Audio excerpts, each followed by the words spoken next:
Welcome to ETH Daily, a daily briefing on the latest in Ethereum. Here's your latest for Friday, August 29th, 2025. The Ethereum UX roadmap focuses on interoperability. The Ethereum Foundation Ecosystem Support Program pauses open grant applications. EigenLayer patches a bug on EigenPod smart contracts, and Clave releases V2 of its smart wallet. All this and more starts right now. The Ethereum Foundation's Improve UX Track team released an update on its efforts to create a unified user experience across Ethereum's Layer 2 ecosystem, with a strong focus on interoperability through intent-based architecture and trustless cross-chain messaging. Key initiatives include the Open Intents framework, a modular infrastructure for cross-chain intents with a production-ready release, audits, and a full solver system expected by Q4 2025. The Ethereum Interoperability Layer 2, designed to provide a trustless cross-Layer 2 execution, will have its design release in October 2025.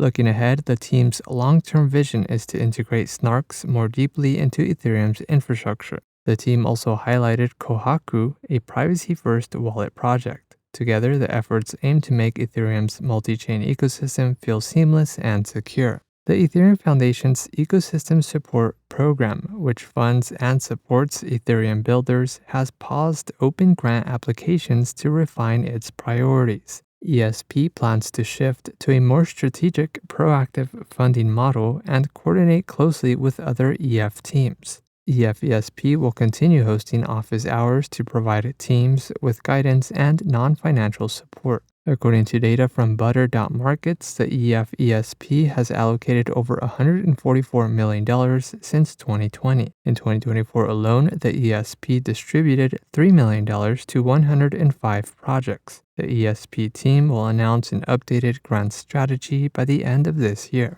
EigenLayer disclosed and patched a vulnerability discovered in its EigenPod's smart contracts, reported via its Immunify bug bounty program. The bug could have allowed a malicious actor to mint more beacon chain shares than they actually owned, potentially leading to inflated rewards and miscalculated slashable stake values. The issue has since been fixed with no evidence of exploitation. Service remains uninterrupted and no action is required for EigenLayer users. And lastly, Clave released Clave V2, the latest version of its mobile smart wallet featuring seedless onboarding via passkeys and unified token balances across chains. The update is now live with initial support for Arbitrum and Base. It integrates with Privy for email-based account recovery. Clave V1 users must also migrate their wallets to access the new features. Clave features integrations with Relay and Across for bridging and Morpho for DeFi lending. In other news, Besu releases version 2.5.8.0 of its client, a mandatory update for users.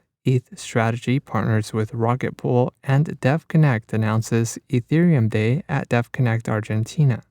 This has been a roundup of today's top news stories in Ethereum. You can support this podcast by subscribing and following us at ETH Daily. Also subscribe to our newsletter at ethdaily.io.